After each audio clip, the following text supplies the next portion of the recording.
March 27, 1991, 11 o'clock in the morning at the Casa Grande Apartments on Paluxy Drive in Tyler, Texas. A 3-year-old girl takes what should have been the most innocent walk of her life. Megan Elizabeth Garner, wearing her pink, blue, and green striped shirt and pink corduroy pants, steps away from the playground where she's been laughing with her siblings. She's going inside to get a snack. Just a snack. But Megan Garner will never make it back to that playground. She will never see her family again. And in the span of mere minutes, she will vanish without a single trace, launching one of Texas's most haunting, unsolved mysteries that continues to baffle investigators 34 years later.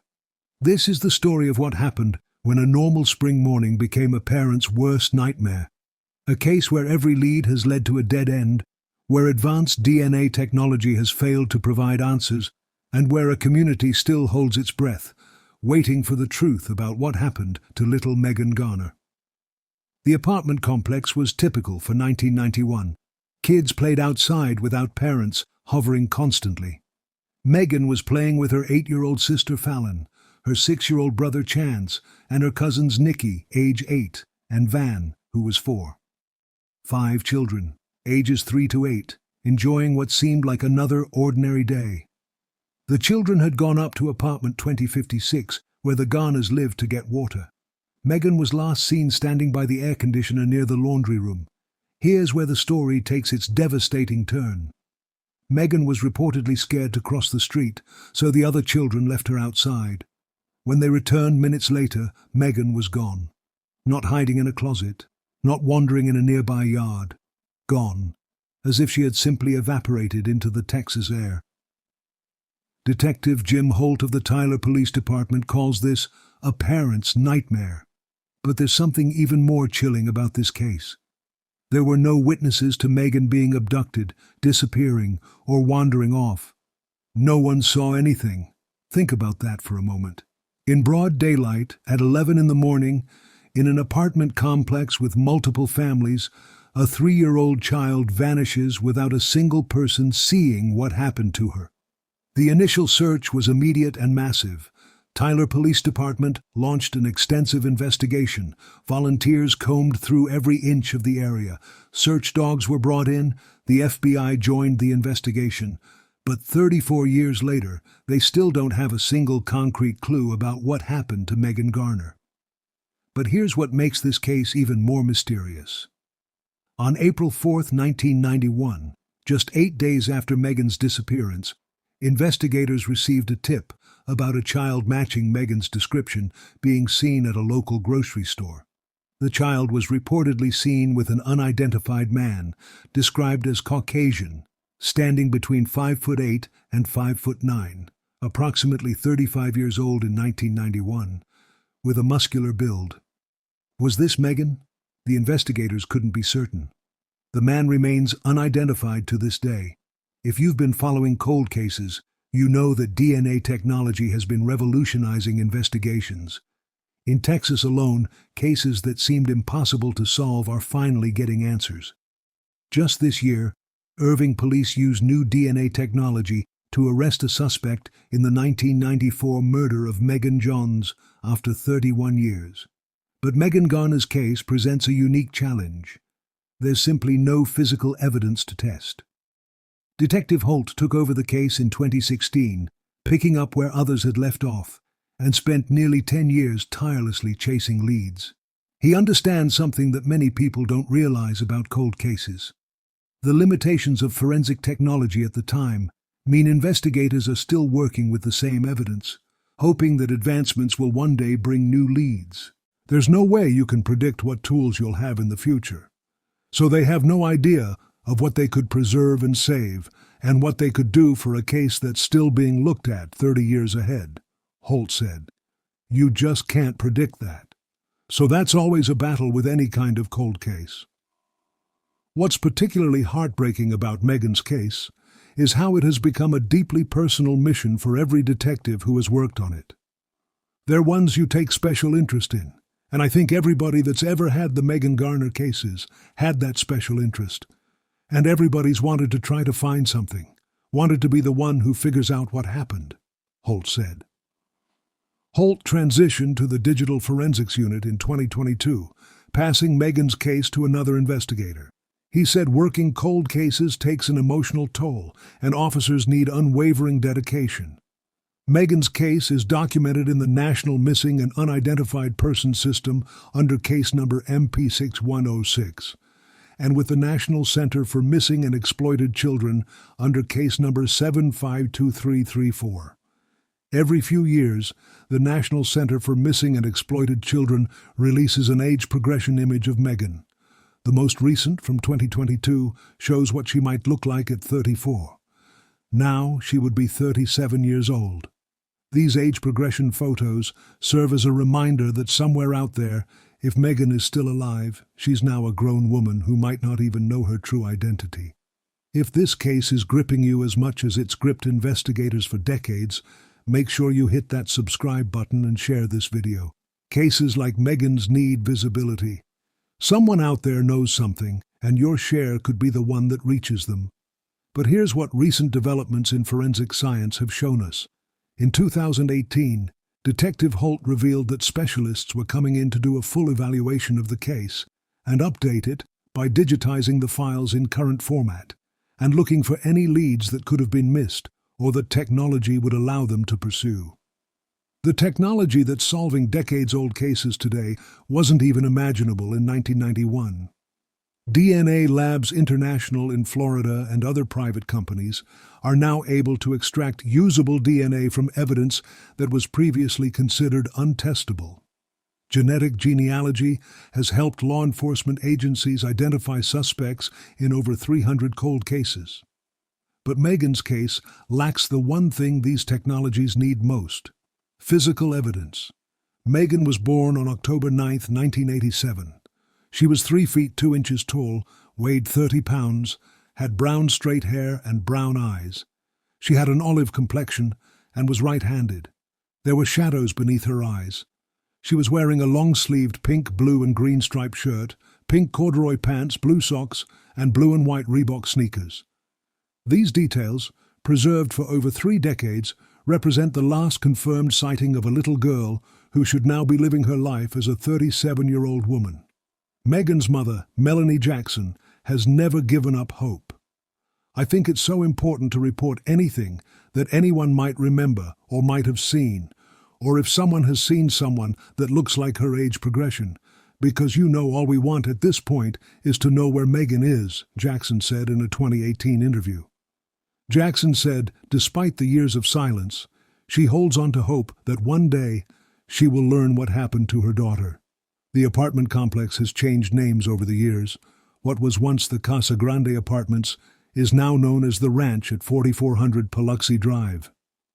But one thing has stayed the same: the questions that revolve around the disappearance of Megan Garner on that spring day in 1991.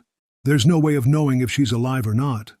And until we have some evidence one way or the other, we're still going to go like it's a missing person and keep looking, Holt said. What makes this case particularly challenging is what investigators call the perfect storm of circumstances: a brief window of time, no witnesses, no physical evidence left behind, and a victim too young to have fought back or left any trace of resistance. To have this happen wasn't normal, especially not to be seen, not to have any kind of witness or any information about it, Holt said. The investigative techniques available in 1991 were limited compared to today's standards. No widespread security cameras, no cell phone tracking, no social media digital footprints. The case relied entirely on witness testimony, physical searches, and basic forensic evidence, none of which materialized. Today, cases are being solved through familial DNA matching, where investigators identify relatives of suspects through genetic genealogy and work backward to find the perpetrator. Just recently, a woman's recreational DNA test led to her grandmother being charged with murder in a cold case involving an infant found in 1997. But these breakthrough technologies require one crucial element that Megan's case lacks: DNA evidence to analyze. The Tyler Police Department continues to list Megan's case among their active cold cases. Anyone with information can contact authorities through local law enforcement. What's particularly striking about this case is how it has affected everyone who has worked on it. The emotional weight of an unsolved child disappearance creates a unique burden for investigators. They know that somewhere a family is still waiting for answers, still hoping for closure, still wondering if their loved one will ever come home. Yet, investigators still hold on to hope, waiting for the next lead that could one day provide the answers that Megan's family has been desperately seeking. The reality is that Megan Garner would now be 37 years old. She could be living anywhere, possibly unaware of her true identity if she was taken and raised by someone else. She could have children of her own. She could be watching this very video.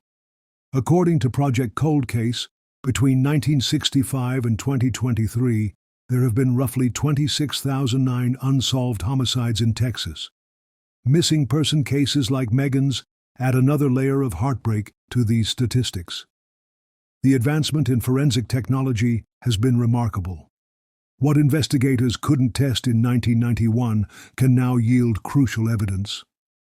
Despite years of investigations, including DNA testing and reviews by the National Center for Missing and Exploited Children, there have been no significant breakthroughs. There were people of interest that were interviewed that might have had an involvement, but those were pretty much all ruled out. One detail that continues to haunt investigators is the complete absence of any struggle or disturbance at the scene. When a child is taken against their will, there are usually signs of resistance, displaced items, or at minimum, some kind of physical evidence. Megan's case had none of these indicators. The timing of her disappearance also remains puzzling. Megan was last seen around 11 a.m. on March 27, 1991. Mid-morning on a weekday, when people would typically be going about their daily routines, running errands or heading to work. Yet nobody saw anything unusual. This case exemplifies the challenges facing cold case investigators. Without new evidence or witnesses coming forward, they're working with the same information that was available 34 years ago. The hope lies in someone finally deciding to speak up, or in technological advances that might reveal something previously overlooked. For families of missing persons, cases like Megan's represent both hope and heartbreak. Hope that their loved one might still be alive somewhere, and heartbreak that each passing year makes reunion less likely while making the unknown more unbearable. The impact on the Tyler community has been lasting. Parents became more protective of their children.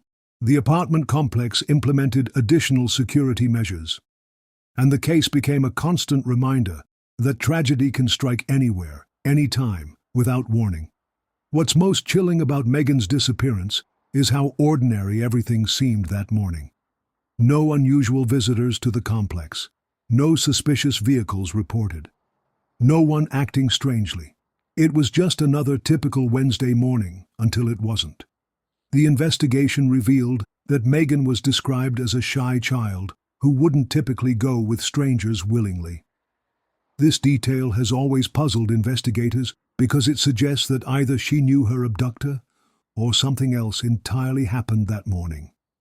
Over the years, numerous tips and alleged sightings have come in from across the country. Each one investigated thoroughly, each one ultimately leading nowhere. False hopes have been raised and dashed countless times, adding to the family's anguish. The case has been featured in various missing children databases and cold case programs, but the breakthrough everyone hopes for continues to elude investigators. The passage of time has made the investigation exponentially more difficult, with potential witnesses aging or passing away and memories fading. If this case has moved you the way it has moved everyone who has worked on it, please share this video and keep Megan's story alive. Cases like this need public attention because somewhere out there, someone knows something that could finally bring this family the closure they desperately need. The story of Megan Garner remains unfinished. Somewhere, there are answers waiting to be discovered. Someone holds the key to solving this mystery. Until that day comes, investigators will continue searching, families will continue hoping, and communities will continue remembering the little girl who vanished on a spring morning in 1991. Remember, Someone out there knows what happened to Megan Elizabeth Garner. Your awareness of this case could be the catalyst that finally brings this 34-year mystery to an end and gives a family the answers they've waited a lifetime to receive.